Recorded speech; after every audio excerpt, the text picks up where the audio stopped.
Привет, Алданский центр. Привет, ребята. Здравствуйте, здравствуйте. Здравствуйте. Сегодня какую тему будем? Центр Берегиня. Ребята, привет. Не включено. Сейчас здоровый. Я выйду.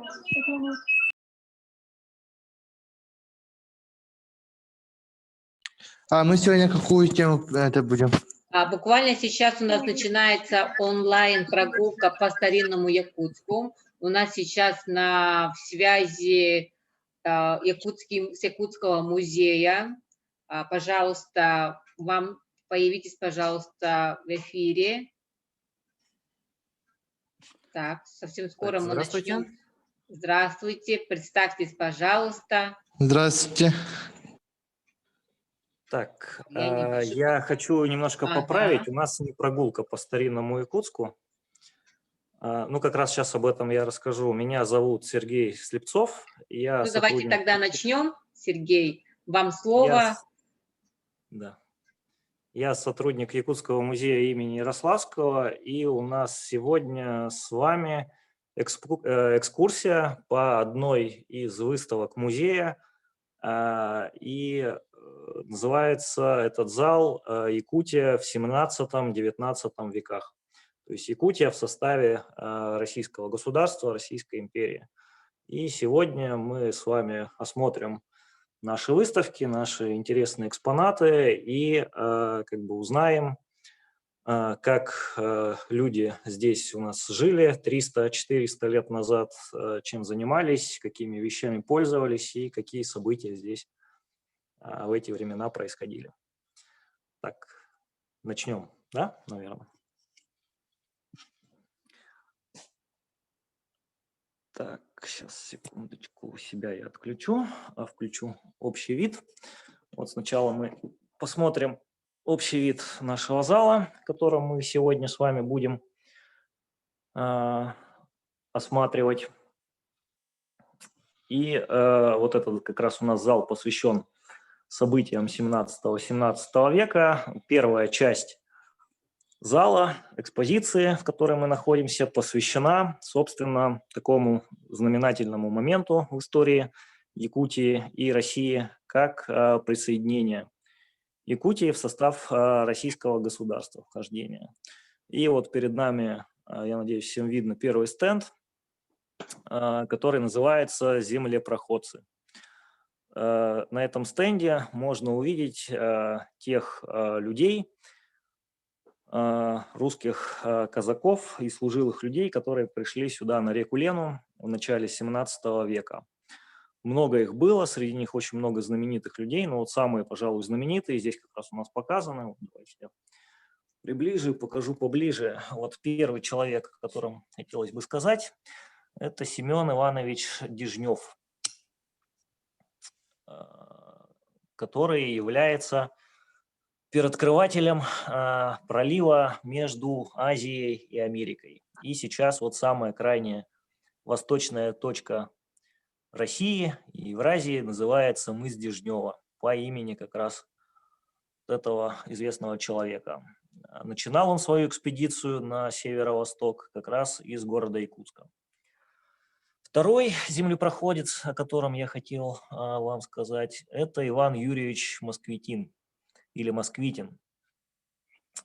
Первый европеец, побывавший в 17 веке, открывший побережье Тихого океана. Вышел он к Тихому океану, там, где сейчас примерно расположен город Охотск. Собственно, он также основатель Охотского острога. Еще вот здесь вот у нас есть такой известный землепроходец, звали Ерофей Павлович Хабаров. Он один из первооткрывателей Преамурья, реки Амур. и, значит, тоже присоединитель этих территорий к России. И еще один землепроходец – это Владимир Владимирович Атласов, уже уроженец он города Якутска, якутский потомственный казак, и прозвище у него было Камчатский Ермак. То есть это первый русский человек, открывший для России и Европы полуостров Камчатка. Но вот самый, наверное, известный землепроходец, о котором обязательно нужно сказать, и который важен именно для Якутии и города Якутска, вот он. Зовут этого человека Петр Иванович Бекетов.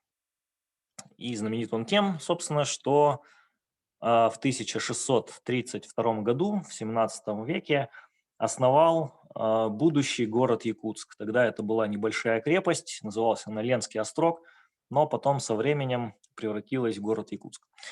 Откуда это известно? Дело в том, что сохранился вот такой вот документ, копия которого висит у нас на стенде. Это челобитная Петра Ивановича Бекетова, ну, переводя на современный язык, как бы его отчет. Написан он на имя царя. Вот царь тут тоже есть на портрете. Царем тогда в России был Михаил Федорович Романов. И вот Михаилу Федоровичу Романову в сентябре 1632 года вот Бекетов написал такое письмо. Вот здесь вот есть, ну, написано скорописью, так вот писали в 17 веке. Здесь вот есть перевод фрагмента. Написано того же года сентября в 25-й день по государеву цареву указу поставил я вместе со служилыми людьми на Лени-реке острог для государева величества, дальней окраине, для государева исачного сбору и для приезду якутских людей. Прежде на Лене-реке и в якутской земле государева острогу не бывало. То есть это документ, по которому датируется как дата вхождения Якутии в состав российского государства, так и дата присоединения, собственно, Якутии к российскому государству. Очень важный документ. Оригинал сейчас в Москве хранится в архиве древних актов. Так, вот такую вот карту я хотел бы вам сначала показать. Это карта продвижения, собственно, русских в северо-восточной Сибири. И центральное место здесь занимает вот так называемая Якольская землица. Вот она. Так тогда Якутию называли в 17 веке. Одной из первых крепостей, основанных казаками, вот это город Якутск. Ленский острог, точнее, сначала, потом город Якутск. Вот Ленский острог основан в 1632 году, а Якутском он стал называться в 1641, когда в Якутск были назначены первые государевы воеводы Петр Головин и Матвей Глебов. Вот, собственно, официальная такая дата, очень важная. И вот видите, от Якутска в разные стороны нарисовано много-много стрелочек. Каждая стрелочка – это поход различных отрядов русских землепроходцев для открытия, или, как тогда говорили, приискания новых земель. В новых землях государство нуждалось российское в то время в основном из-за того, что на этих вот землях Восточной Сибири добывалась пушнина, мягкая рухлядь, шкурки, в первую очередь соболей, которые очень ценились как в Центральной России, так и в Европе. Собственно, шкурки соболей продавали в Европу, и в якутских соболях в 17-м, начале 18 века ходили разные знатные люди во Франции, в Испании, в Италии, в Германии. Очень важная статья доходов такая была. И, собственно, вот для закрепления этой земли, очень важной и очень богатой, русские служилые люди строили остроги, небольшие крепости. И самое важное среди них был город Якутск. Вот сейчас карту можно так вот поменять. И вот перед нами уже другая карта. На самом деле территория та же самая, но карта эта старинная, конца 17 века. Составил ее Семен Юрьевич Ремезов. Называлась «Чертежная книга Сибири». Она состоит где-то из 2 десятков листов, и на каждом листе один регион Сибири изображен. Вот это вот карта земли якутского города. То есть то, что мы сейчас называем Якутией. Вот карта совсем не похожа на современные, она не нарисована. То есть это рисунок фактически. И вот обратите внимание, тут очень много-много надписей. Надписи даже гораздо более важны, чем какие-то географические леса или реки. Хотя реки, вот видите, тут обозначены с большими-большими подробностями, потому что дорог не было, и основные дороги были по рекам. То есть зимой по льду ездили, а летом на кораблях, кочах. Поэтому вот реки всегда в первую очередь отрисовывали.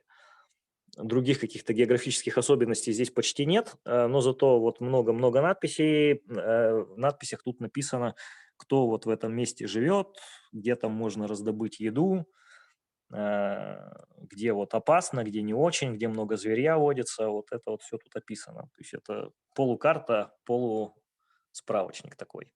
И еще эта карта знаменита тем, что на ней вот в таком вот рисованном стиле мы видим первое вообще в истории изображение города Якутска. Фотографий тогда, естественно, не было, все рисовали. И вот Ремезов, хотя сам в Якутске не бывал, но по рассказам вот служилых людей и землепроходцев, которые здесь бывали в Якутске, он составил вот такой вот рисунок. И вот, собственно, строения, которые тогда в Якутске были, здесь очень хорошо угадываются. Во-первых, самое главное строение – это вот здесь вот сверху показан Якутский острог, то есть крепость сама. Почему крепость? Потому что вот здесь мы видим в центре такую вот башню с орлом. Мы знаем по сохранившимся документам, что вот на главной башне острога якутского был такой вот жестяной двухглавый орел. И вот он тут нарисован. Дальше вот эта вот часть Якутска называлась посадом. Посад – это там, где живут посаженные люди.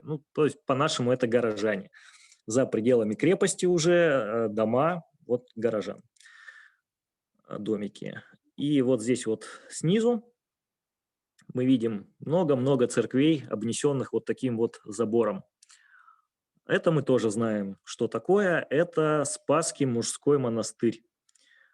Одно из старейших учреждений города Якутска, церковных учреждений, религиозных. Основан был Спасский мужской монастырь в 1663 году, то есть 20 лет спустя после основания города Якутска. И он был довольно большой, вот занимал треть города фактически. Сейчас постройки вот этого монастыря до наших дней не сохранились, к сожалению. Он много раз горел, потом в начале 20 века монастырь вообще закрыли. И сейчас эту территорию, которая расположена в центре города Якутска уже, а не на окраине, занимает, собственно, наш музей, в котором я сейчас нахожусь, Якутский государственный музей имени Ярославского, на месте вот этого вот старинного монастыря. Такая вот интересная карта. Вот этот рисунок, я повторяю, сделан еще в 17 веке. А есть вот такой вот замечательный рисунок, уже в 20 веке сделанный художником Иваном Васильевичем Поповым. Называется эта картина «Якутск в конце 17 столетия». И вот на этой картине художник Попов, практически с фотографической точностью показал нам, как выглядела Якутская крепость и окрестности ее 300 лет назад. Это было очень большое сооружение, настоящий такой деревянный Кремль. Крепость была полностью деревянная, в камне ее не строили. Видите, здесь вот 2 кольца стен, вот внутреннее кольцо стен, рубленые стены.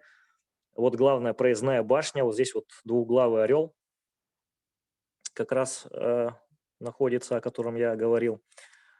Во внутреннем кольце стен было 8 башен, то есть, вы видите, 2 проездных, там и вот там, и по 3 боковых, всего 8. И еще был внешнее кольцо стен из частокола. Вот оно, вот здесь вот, и там дальше туда вот уходит, и вот здесь вот. И в этом внешнем кольце стен еще 8 башен стояло, итого 16 башен было. Очень крепость была большая, внутри нее там вот тоже дома были, вот дом воеводы вот здесь вот, можем видеть, вот там вот показан. Снаружи находился вот базар, вот видите, тут вот человечки нарисованы, они вот идут в такие вот лавки покупать разные товары. И вот здесь вот слева уже дома горожан, жилые дома показаны. Вот так вот все это живописно выглядело, но, к сожалению, поскольку крепость была деревянная, а в конце 17 века уже военной угрозы не было, за крепостью перестали следить, и она сгорела. Был большой пожар в 18 веке, вот сгорела часть стен, несколько башен. Вот здесь вот есть такая вот фотография начала 20 века. Вот как крепость выглядела примерно 100 лет назад. Одна стена только осталась и 4 башни. Ну, здесь вот на фотографии 3 башни, еще одна отдельно стояла. И вот одна из этих башен простояла еще 20 век, и в начале 21 века сгорела тоже. То есть ничего, к сожалению, не осталось от этого монументального сооружения оборонного зодчества. Ну вот, не повезло. А так было бы очень здорово. Почти как в Москве Кремль, так и в Якутске когда-то тоже Кремль был, но деревянный. Вот такой вот план крепости у нас здесь есть. Вот видите, вот внутреннее кольцо стен, внешнее кольцо стен, о которых я говорил. И вот здесь вот лавки для торговли показаны. Как раз вот по такому плану художник Попов и нарисовал свою картину в 20 веке. Так, еще вот здесь вот хочу показать. Вот эта вот башня сохранялась дольше всего. До 2002 года она стояла в городе Якутске. На самом деле и сейчас стоит, но уже башня не настоящая, настоящая сгорела. А вот такая вот башня, если будете в городе Якутске, такую башню можно увидеть в районе старого города. Есть такое место в Якутске современном, старый город называется, там стоит копия. Ее построили, возвели не на историческом месте, но как бы в центре такой охранной зоны. И, насколько я знаю, у вас должно быть задание по результатам нашей экскурсии. Вот я хотел бы попросить вот попробовать сделать макет такой вот башни острожной. У кого получится. Можно из картона, из бумаги. Смотрите сами. А мы сейчас перейдем к следующей витрине. Тоже очень интересной. Эта витрина называется «Вооружение землепроходцев». Можем увидеть, чем вооружены они были. И, значит, это перед нами вооружение защитное, то есть доспехи. Главный доспех, которым пользовались русские землепроходцы в 17 веке, это кольчуга. Вот она. Кольчуга – это такая рубаха, сделанная из множества железных колец. Вот если мы так вот приблизим, то увидим их, из чего кольчуга состоит.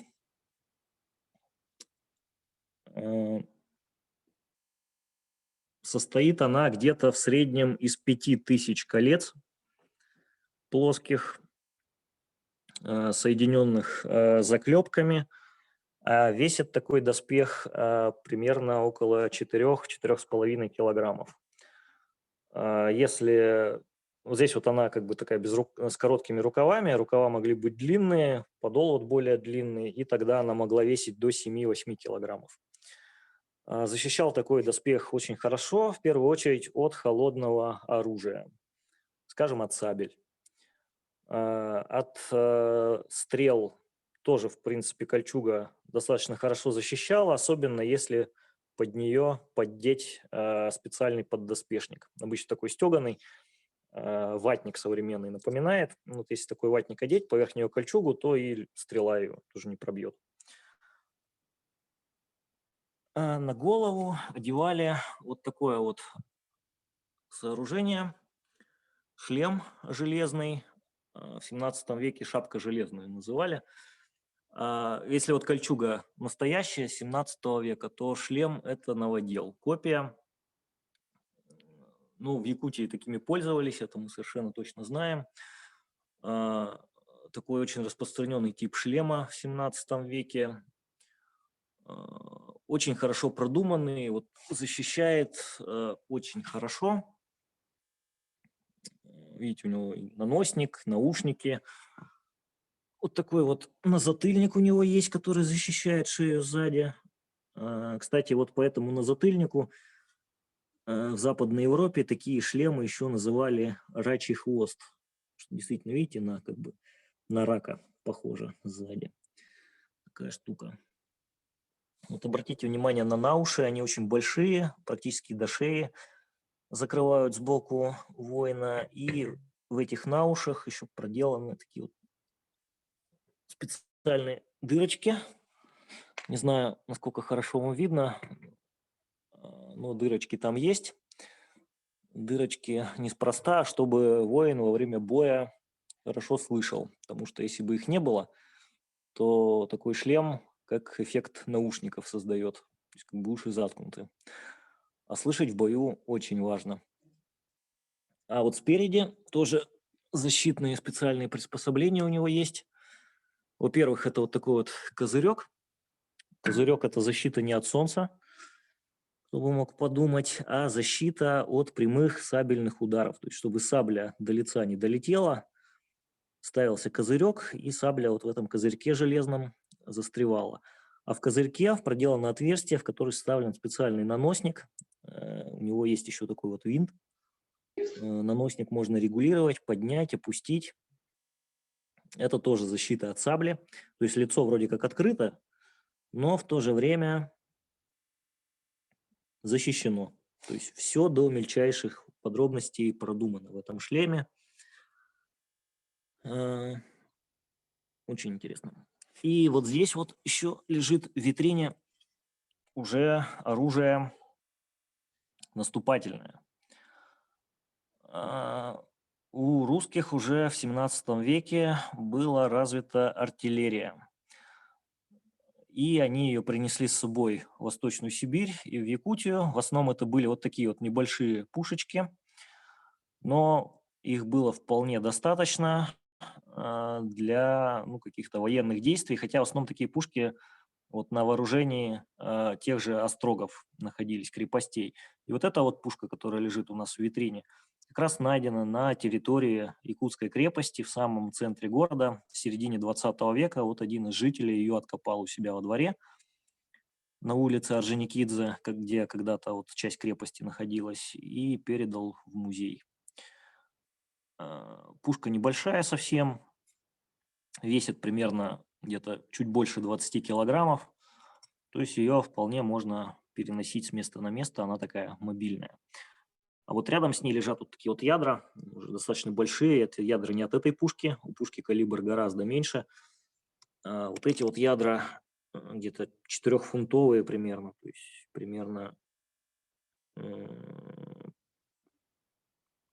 где-то 3,5-4 килограмма, по-моему, они весят.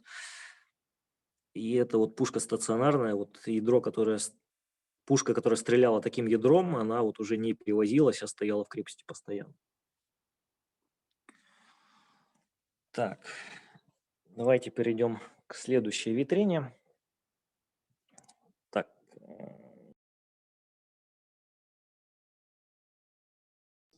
Да, хорошо. Так, продолжаем. Сейчас я вот так перевернуть попробую изображение. Вот следующая витрина у нас называется «Снаряжение землепроходца». И вот, собственно, землепроходец здесь у нас стоит, вот именно так выглядели русские служилые люди, которые пришли в Якутию в середине 17 века.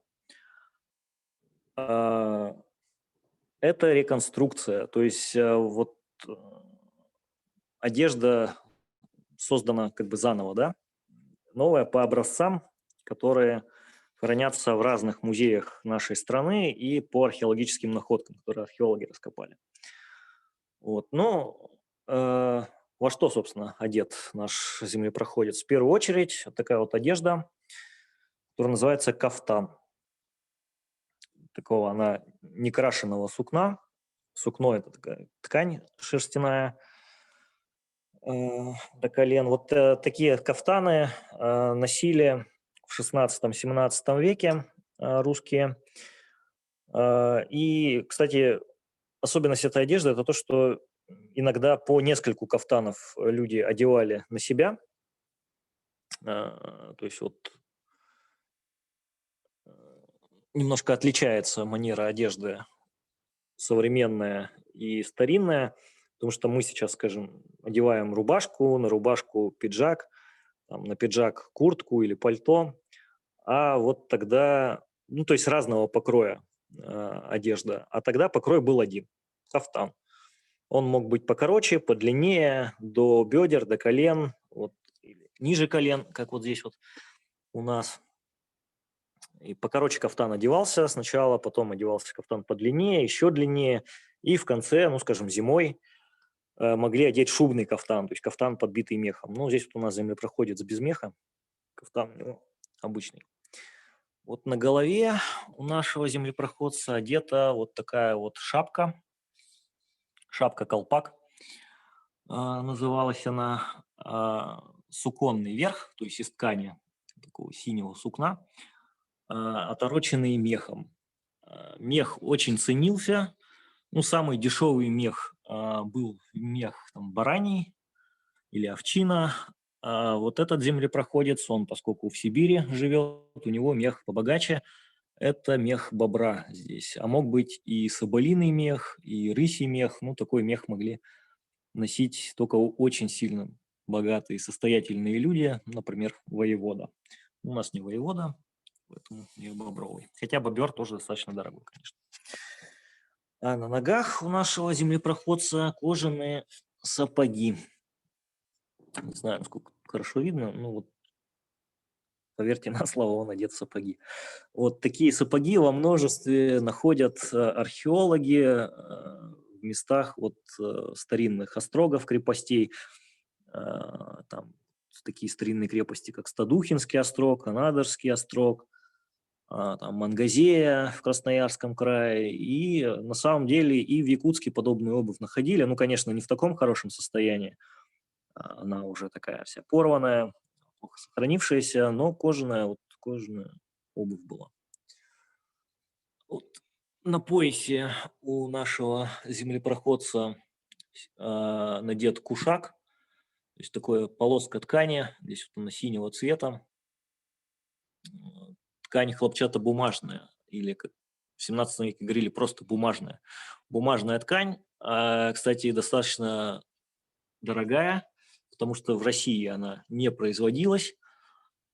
Из хлопка ее делали. Хлопок, как известно, да, у нас выращивают в Средней Азии, ближайшее место. И вот именно оттуда, из таких стран, как Иран или Бухара, в Россию привозили бумажную ткань, хлопчатобумажную. Из них делали кушаки, и почти все поголовно мужчины кушаки такие носили. Так, что еще у нас у землепроходца здесь есть? Это вооружение. Это все-таки воин. И вооружение у него состоит вот из такой вот перевязи на груди. Перевязь с зарядцами она называется. Вот сейчас я попробую увеличить. Вот видите, перевязь через плечо из коровьей шкуры. А на ней висят вот такие вот деревянные пенальчики. Пенальчики закрытые, а вот один пенальчик открытой, открытой крышкой. Современному человеку сложно догадаться, для чего они были нужны, но в этих пенальчиках хранился порох. В каждый пенальчик насыпался заранее отмеренная доза пороха для заряжания вот такого вот ружья. То, что отличало вот европейцев 17 века от местных сибирских народов, это то, что русские были вооружены огнестрельным оружием. И вот в руках у нашего землепроходца самое распространенное ружье 17 века – это фитильный мушкет. Кто-то из вас, может, слышал о мушкетерах, вот, читал роман Дюма «Три мушкетера». Вот, французские мушкетеры, как раз речь идет там в романе 17 веке, были вооружены точно таким же оружием, как и русские землепроходцы в Сибири. У нас примерно в то же время. Вот обратите внимание, здесь есть такой вот механизм. Веревочка, вот зачем-то, да? Веревочка – это фитиль. Фитиль, который поджигался и вставлялся вот в такое вот специальное приспособление. Здесь, надеюсь, видно. Он как раз вставлен. Называется она жагра. И вот этим вот фитилем горящим воспламенялся порох на полке. Вот полка здесь. Вот эта вот часть называется полка. Поджигался порох, огонь попадал внутрь ствола, и пуля вот через такой длинный ствол вылетала. Получался выстрел. Поскольку для выстрела нужен был фитиль, ружье называется фитильным. Ну, а мушкет – это позаимствованное европейское название. Точно не знают, какое именно слово послужило прообразом, но есть очень интересная версия, что мушкет от слова испанского «муска» происходит. Муска – это муха. Мухами назывались вот свинцовые пули, которыми вот это вот ружье стреляло. Такая есть версия. Что еще у нас есть у нашего землепроходца? Вот то, что он носил с собой в карманах. Вот посмотрите, вот здесь вот лежат, ну, самое важное – это деньги. Такие вот деньги были в ходу в 17 веке. В российском государстве, посмотрите, какие они необычные. Ну вот, самое, наверное, нам обычное, похоже, это вот такая вот монета круглая. На самом деле очень редкая в 17 веке. Почти не использовали простые люди такие монеты большие. Рубли. Это 1 рубль. Обычно люди пользовались монетами поменьше. Ну, вот люди побогаче могли пользоваться вот такими вот полтинами, то есть рубленными рублями. Вот рубли иногда рубили наполовину, получалось полтина, то есть четверть. А вообще вот люди пользовались вот такими вот монетками или копейками. Почему копейка? Потому что вот если присмотреться, на одной стороне монетки есть надпись, где там написан титул царя. В данном случае это монеты времен царствования Алексея Михайловича. А на другой стороне монетки изображен всадник с копьем. Не знаю, насколько вам тут видно. Вот надписи, наверное, видно, а вот всадника с копьем тут довольно сложно разглядеть, но он там есть. Вот раз он с копьем, ну, называется копейка. А вообще копейками он как бы назывался официально, а неофициально эти монетки назывались чешуйками. Потому что действительно они похожи на рыбью чешую и почти такого же размера, очень-очень мелкие. Делались они из серебра. Вот это серебряные монетки. Вот их в основном из серебра, но в конце 17 века их начали делать еще из меди. Вот здесь вот справа под номером 26 монетки медные. Но они не так сильно ценились. Ценились гораздо дешевле серебряных. Вот в основном жалования вот таким вот служилым людям и казакам платили вот такими вот чешуйками. Жалование годовое в год, то есть служилого человека в Восточной Сибири составляло где-то 10-12 рублей в год. То есть где-то рубль в месяц примерно. Но обычно раз в год платилось жалование, и вот на это жалование они все весь год жили. Еще интересные какие вещи. Вот посмотрите, тут лежит такой кошелек кожаный, а в нем хранились вот такие вот приспособления. Не знаю, знает ли кто-нибудь из вас, что это такое. На самом деле это называется огниво, приспособление для разжигания огня. То есть это такая зажигалка 17 века. Мы все привыкли, что зажигалка – это что-то такое маленькое, небольшое, нажимаешь рычажок, и огонь сам по себе появляется. Принцип действия на самом деле не изменился. Только в 17 веке это была не одна вещь, а несколько. Это вот такая вот железка, кресало, камень, кремень и какой-нибудь кусочек ткани, кудели или мелко-мелко раскрашенное растение – это труд. То есть, чтобы получить огонь, надо было вот железкой кресалом ударить о кремень, высечь искры. Искры попадали на кусочек ткани, он загорался, и можно было, значит, что-нибудь поджечь. Развести огонь, закурить трубку, приготовить еду. Еще очень важная вещь, которая у каждого была человека. Обратите внимание, здесь лежит такой деревянный пенальчик, в котором хранились иглы. Это старинная игольница. Иглы очень важны. Обязательно с собой, каждый человек с собой их носил в 17 веке, потому что одежду было не купить в магазине. Вообще готовая одежда не продавалась, ее шили и носили годами, десятилетиями, даже от отца к сыну она передавалась. То есть вот таким вот кафтаном могли пользоваться 2-3 поколения людей. Отец, сын и внук. Да? Естественно, одежда приходила в негодность, особенно там в суровых каких-нибудь условиях, лесных или речных, появлялись дырки, и их зашивали. Это сейчас, если у нас дырка появляется в одежде, мы ее выбрасываем, идем покупаем новую в магазине. Тогда магазинов не было, вот одежду чинили, и вот чтобы починить одежду, обязательно иглу с собой носили. Так, что еще у нас тут интересного есть? Вот много-много деревянных предметов было в быту в 17 веке. Вот люди их сами изготовляли, в основном самодельными они были. Здесь лежит гребень деревянный, расчесывать волосы, ложка деревянная и стаканчик, чарка. Вырезали их вручную, были это все самоделки, а вырезали их вот таким вот обязательным предметом, который тоже был у каждого человека. Это такой вот нож. Составная деревянно-костяная рукоять и железное полотно лезвия. И еще здесь вот интересные предметы лежат из кости. Кости из кости. Вот это называется кости игральные. В 17 веке назывались зернь.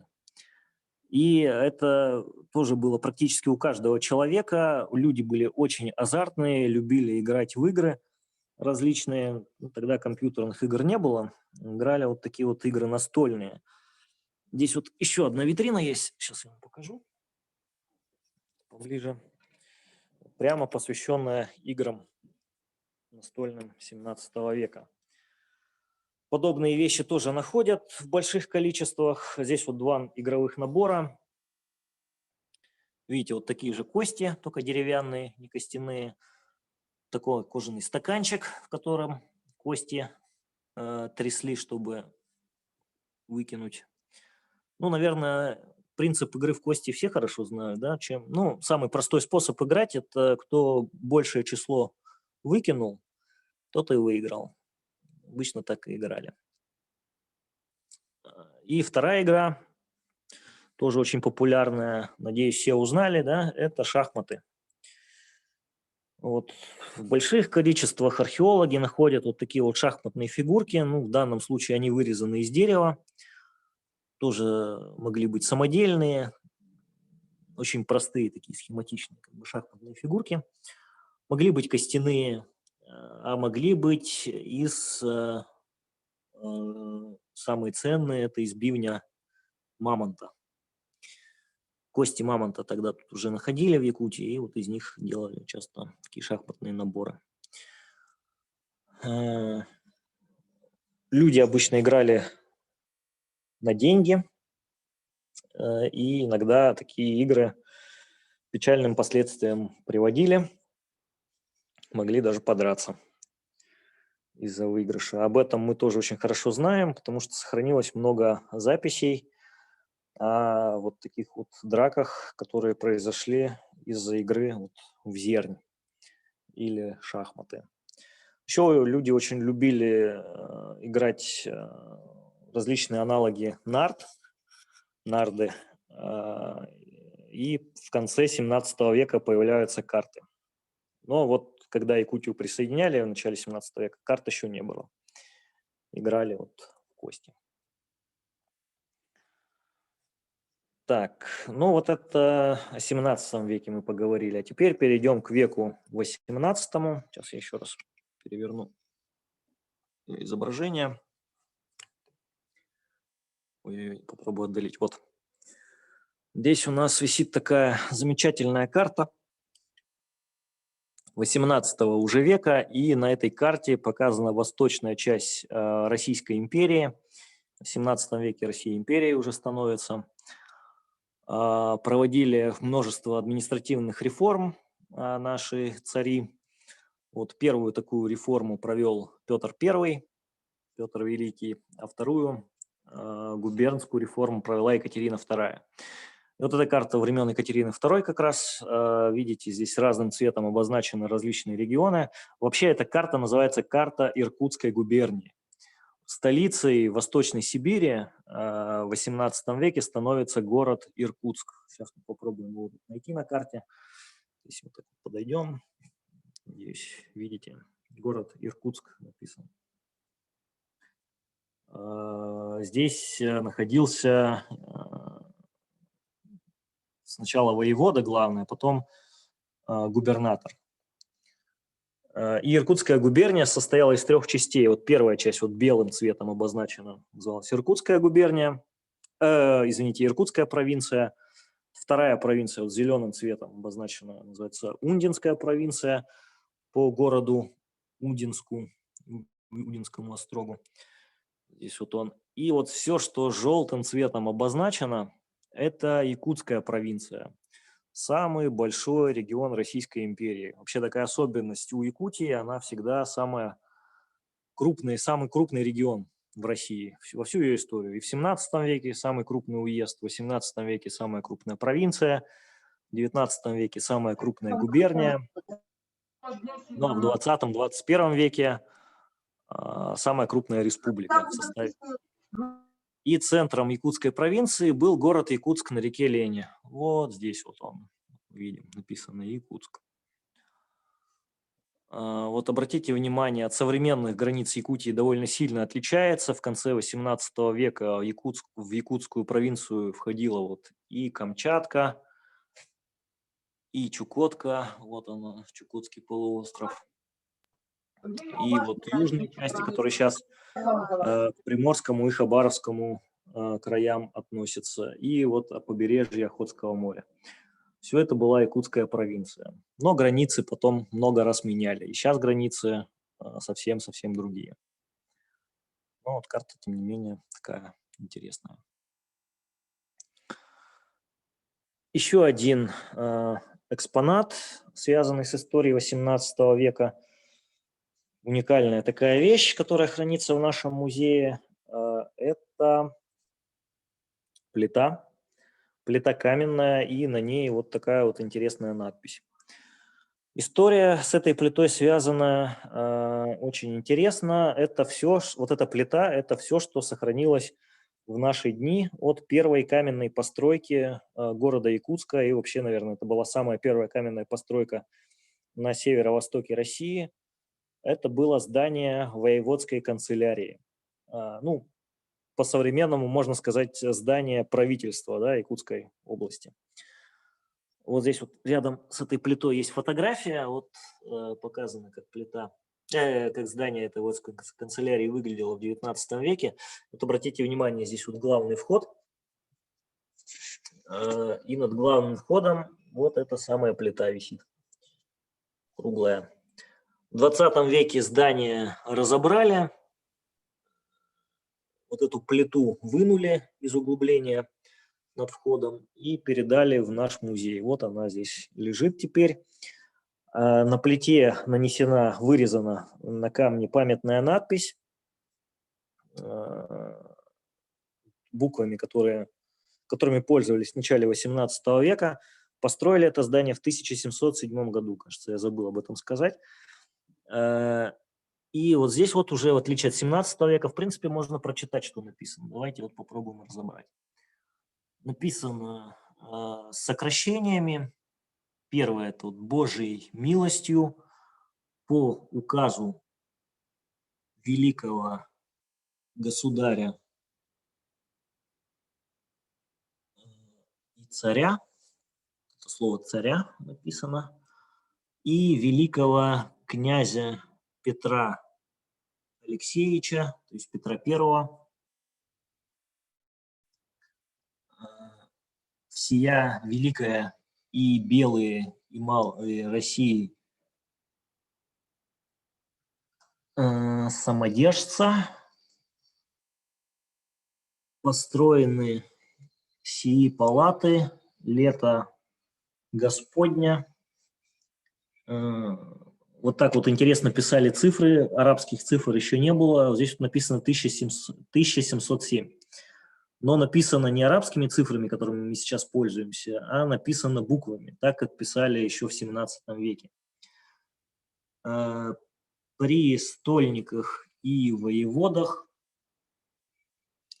Юрии Федоровиче и Михаиле Юрьевиче Шишкиных.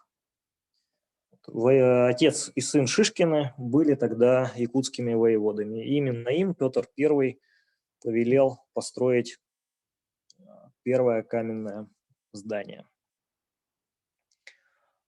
Вот, кстати, хотел вам еще показать здесь вот наверху. Можем видеть старинный герб города Якутска, который был присвоен городу в конце 18 века. Это на серебряном поле орел, несущий в когтях красного соболя. Описание герба. 1790 год – это год царствования Екатерины II, которая вот этот герб города Якутска и утвердила. И кроме Якутска она утвердила еще несколько других гербов. Например, вот такой вот герб города Зашиверска. Обратите внимание, он отличается от города Якутска. Во-первых, он двухчастный. Наверху изображен тигр, а внизу изображен соболь. Причем соболь, ну, сейчас бы мы сказали желтого цвета, а по геральдике называется золотой соболь. Потому что там, где стоял город Зашиверск, был центром сбора ясака. То есть вот этих самых соболиных шкурок, о которых я говорил в самом начале. И в отличие от Якутска, города Зашиверска сейчас нет. Этот город исчез, хотя когда-то он был очень, ну, по местным меркам достаточно большим. Там где-то чуть больше 500 человек жило. Для Северо-Востока это достаточно большое поселение. На реке Индигирки он находился. Сейчас я попробую вам показать примерно, где именно. Сейчас поменяю изображение. Вот. Здесь у нас есть карта вот с тем же самым гербом. Вот карта Якутии. Вот город Якутск, а вот город Зашиверск на Индигирке. История этого города достаточно печальная, потому что это такой город-призрак Якутии, ничего от него практически не осталось. Там, где когда-то был город, сейчас абсолютно пустое место, поскольку в 18 веке оттуда убрали вот администрацию, перестало это место быть сбором ясака, соболей там перебили, то есть почти не осталось там соболей, только в гербе этого города вот соболи остались, соболи. И в 19 веке вот среди населения Зашиверска начались эпидемии, люди стали болеть, такой болезнью, которая называется оспа. Сейчас вот оспу лечат, от нее прививают, а в 19 веке это была смертельная болезнь, которую лечить не умели, предотвращать не умели. А вот у местного населения, особенно у юкагиров, которые там жили в окрестностях этого Зашиверска, иммунитет был очень слабый от европейских болезней, и они почти там все вымерли. И город пришлось забросить окончательно. Вот до недавнего времени все, что оставалось от города, это вот такая вот постройка. Здесь у нас есть макет. И вот такое вот изображение Спасской Зашиверской церкви. Церковь была одна из главных городских построек, поэтому ее старались всегда сделать покрасивее. И вот Зашиверская церковь была очень знаменита. Вот обратите внимание, какая она красивая даже на картинке. Это такая церковь шатрового типа, потому что купол у нее в виде шатра сделан. Такой шатер, шатровая церковь. И история у нее такая, что эту церковь заметили в 20 веке, в начале 20 века ученые и решили ее как бы перенести на новое место для того, чтобы ее сохранить. Поскольку люди там не жили, где когда-то стоял Зашиверск, вот, и опасались постоянно, что кто-нибудь в эту церковь забредет, разведет там костер, и она сгорит. Поэтому в 1960-х годах была создана специальная экспедиция Академии наук. Здесь вот есть такая вот, попробую получше встать, фотография участников этой экспедиции. Возглавлял ее очень известный ученый Окладников. И вот церковь там в тундре на Индигирке разобрали по бревнышку. Каждое бревнышко пронумеровали. Вызвали вертолет. Привязали снизу к вертолету бревна. Перевезли. Перенесли, да, на реку, с реки на баржу погрузили и увезли до самого города Новосибирска. И вот здесь вот есть такая вот фотография, которая показывает нам, что жива Зашиверская церковь, только находится она уже не в Якутии, а в Новосибирской области, в таком месте, которое называется Академгородок. Это комплекс Новосибирского университета, очень красивое место, где находится музей деревянной архитектуры. Вот главный экспонат этого музея – это вот эта вот Зашиверская церковь, которая когда-то находилась у нас в Якутии. Здесь вот кроме макета есть еще такой вот внутренний план. Вот такая внешняя галерея, веранда, как мы бы сейчас сказали, внутренняя часть. Обратите внимание, вот печка здесь внутри стояла когда-то. Второй вот зал и алтарь. Вот так это выглядело снаружи. Такое замечательное здание. Кстати, вот еще хочу показать. В этой же церкви хранилась вот такая вот икона-знамя. Сейчас развернуть. Вот она. Тоже вот передано было в наш музей. Такая икона на древке называется Харуквь. И на ней изображена, ну, это икона, по сути, которую использовали во время различных церковных ходов, носили, значит, во главе церковной процессии. И на этой хоругве изображен лик Иисуса Христа. По церковному называется Спас, Спас нерукотворный. Церковь была как раз Спасская. В Спасской церкви хранился Спас. Главная икона вот всей Индигирской области. Видите, тут кроме, собственно, хоругви, которая на холсте нарисована, было такое специальное обрамление вот, с крестом, вот такими красивыми, значит, изображениями. Там вот можно разглядеть различных ангелочков. Очень достаточно такая тонкая работа по жести, из жести здесь сделана. Так, сейчас опять разверну. И вот сейчас я хочу вам показать, здесь вот наверху зала у нас есть такая замечательная картина. Это мы опять возвращаемся в город Якутск конца XVIII века. Вот на этой вот картине одно из самых первых достоверных изображений города Якутска.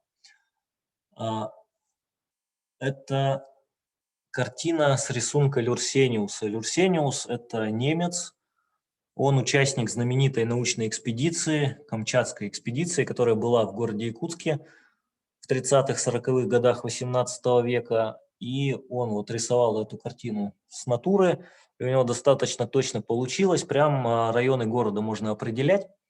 И вот, кстати, можно сравнить вот с ремезовской картинкой, которую я в самом начале вам показывал. Вот здесь мы видим тот же Спасский монастырь. Как бы от обратного пойдем, да, вот много-много церквей. Дальше у нас идет центральная часть города. Если мы приблизим чуть-чуть, вот мы увидим там вдалеке на заднем плане много-много башен. Это как раз Якутская крепость, о которой я тоже вам рассказывал. В XVIII веке она еще стояла. На переднем плане лавки, дома горожан, то, что посадом называется, и пристань. Много-много корабликов стоит. Тогда вода гораздо ближе к городу подходила, можно было прям там высаживаться рядом с домами жилыми.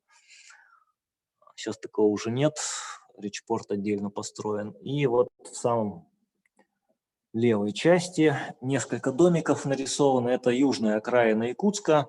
Тогда она только заселяться начала, и вот здесь вот стоит одинокая церковь. Церковь называется Богородицкая, она до сих пор сохранилась, отреставрированная. А вот этот вот район, который в XVIII веке только начали заселять, назвали Залогом. И с XVIII века он так и называется. Сейчас есть Заложный район в городе Якутске. И вот этот вот Заложный район в современном Якутске сейчас самый сохранившийся. То есть почти нет деревянных домов в Якутске, все застроено каменными домами в 20 веке. А вот в этом вот райончике, в Заложном, еще вот есть домики, которые были построены в XIX веке, сохранились. Вот Очень такой интересно. вот город Якутск. Ну и здесь, собственно, я хотел завершить нашу экскурсию вот видом такого города Якутска. Может быть, остались какие-нибудь вопросы у кого-нибудь? Я бы мог на них попробовать ответить. Хорошо. А как-то ваша...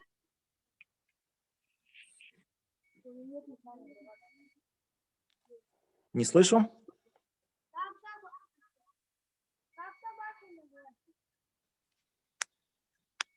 Что-то не слышно. Что-то.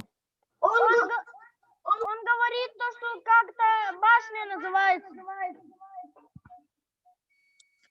Сейчас подойдем к башне еще раз.